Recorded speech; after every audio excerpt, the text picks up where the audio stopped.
people get that impression that I use that Felix word. What? I don't know. Anyway, it's a great day for Coach O. Coach O's the one that gave me my start.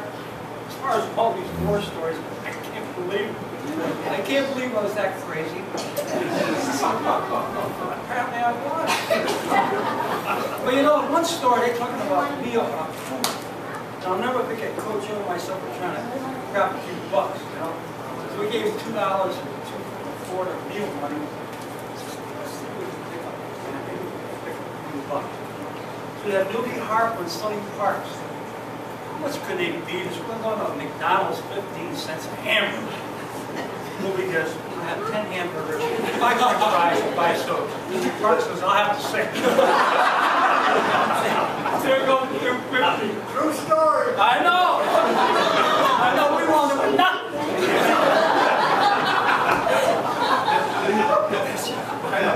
And as far as Coach O, he thinks he's some kind of 500. You know, what's that speed?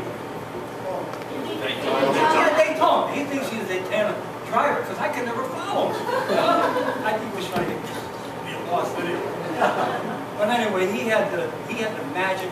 He could find us any place, and we just traveled, and it was enjoyable. You know, the big key is that these guys behind us, they're the most loyal people we have. The people first schools that started out with us, and they just get it. You know, I think they appreciated everything that we tried to do for them. We didn't do that much. But So you're having it. You can't win them all with that. But anyway, that's the thing I see more and more, that these people give back. The Andrews, the Jacksons, the Horwitz, they give back. And this is what we were trying to get with our, you know, the latest moment. Give back a little something, right? You can send it to my name.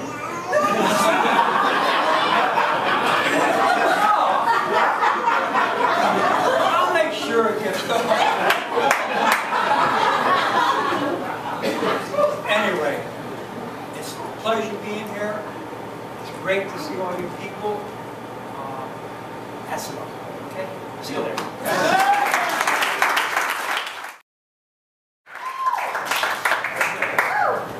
I'm a little nervous now. I haven't done this for a long time. At one time, because of the success of the program we had, I was the main speaker a lot. In fact, a lot of times I used to bring libertarians. I think they wanted to hear from him. That was me. I must say this. I know I won't forget it, but I'm going to say it right up front. I had a lot of success. I'll admit that as modestly as I can, but if it wasn't for this guy here, I would not have. I mean that sincerely.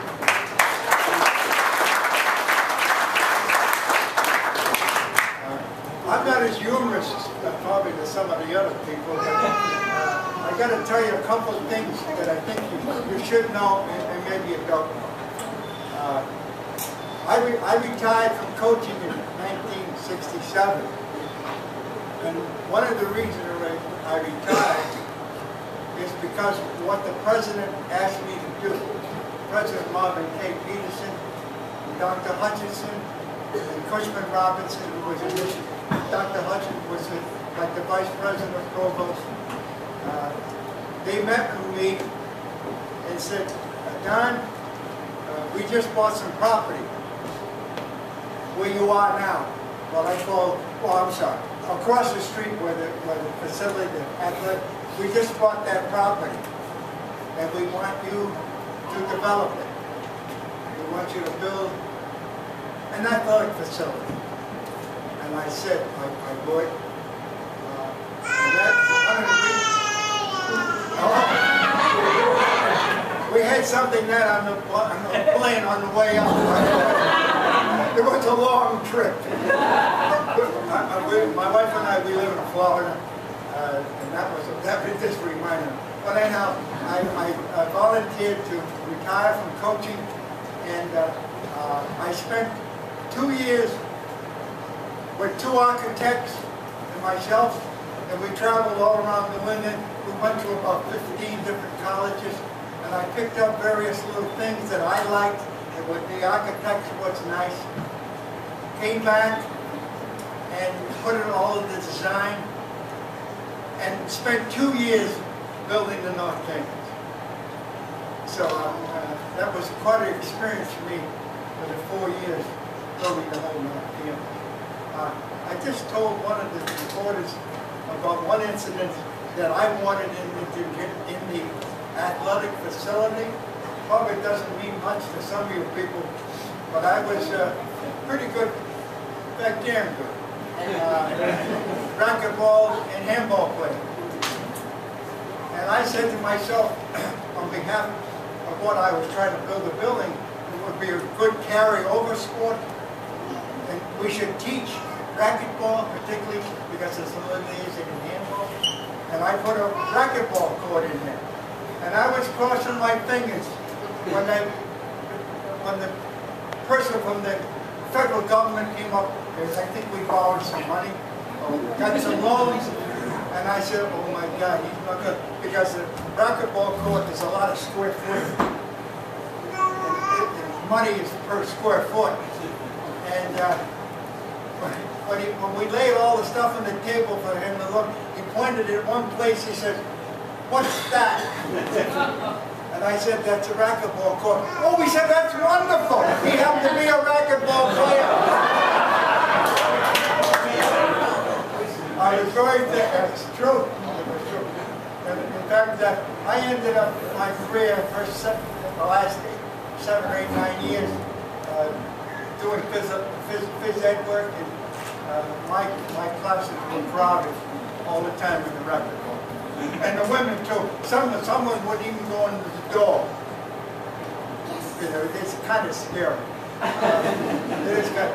I will say that we were successful with basketball, but we had a lot of these experiences that some of the players here brought up.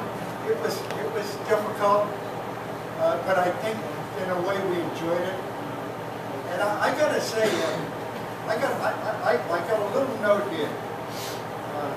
As I said, I'm from Florida now. I spent 28 years there so far in Florida. And they just hired a coach for the Buccaneers football team, college coach. And I listened to his press conference. And this is me talking because after I got through, I said that it was almost me talking. He said 3 letters. TBA. Just remember that. TBA. And I thought he was going to say Tampa Bay Airport.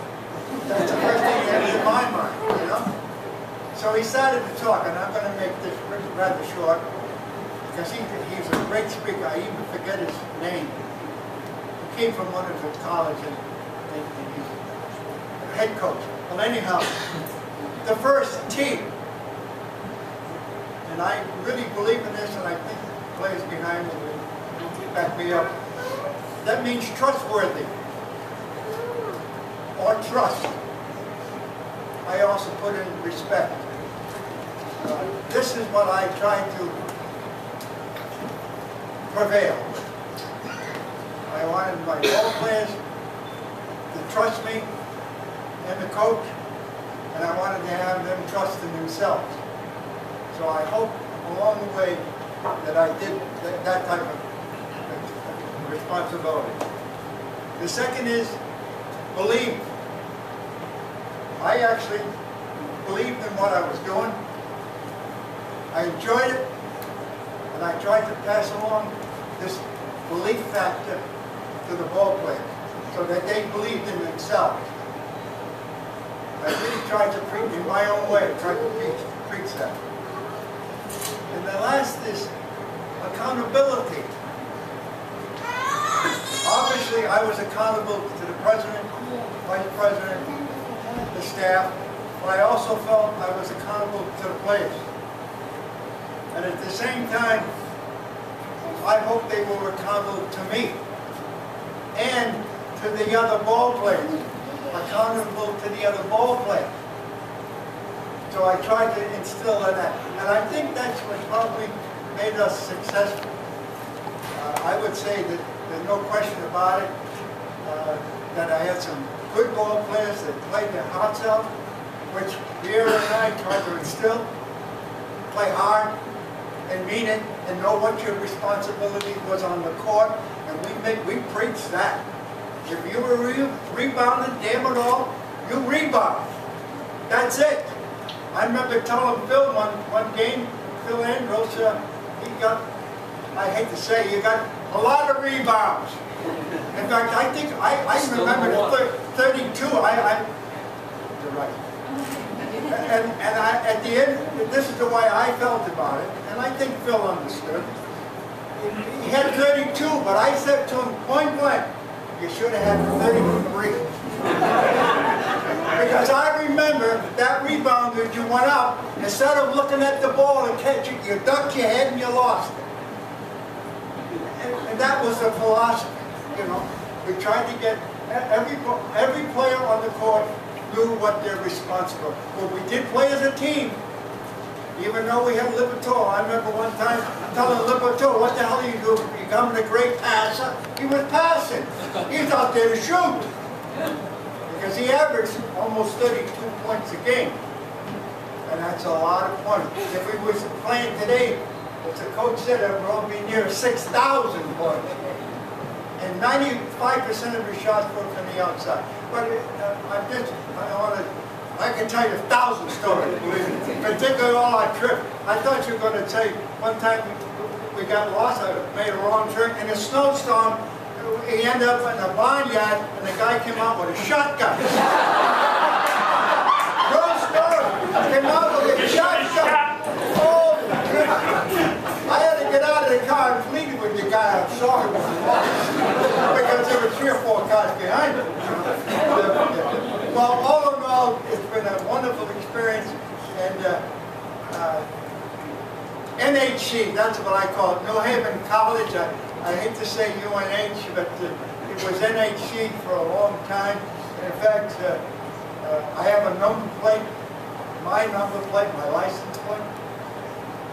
I had on my car, and it was NHC-58, because I really started in 1958 doing some part-time work for the college, part-time. Why, there was only 50 students that time, full-time, 49 guys and 1 gal. Way back, all the rest were evening students. They started the college in 1926, by the way. A lot of people don't know that, but we've been in existence since 1926, mostly at Yale. We had an office at Yale, and we had an office in the New Haven YMCA, where I was physical director at one time. That's how they got to know me. And I talked to Dr. Hutchinson's son today, and I'm really appreciating he introduced himself, because I had a good relationship with the president and vice president, so I knew him. But it's been a great experience. As I said, I haven't done this for a long time, but I tell you, I'm shaking now, because I really appreciate it.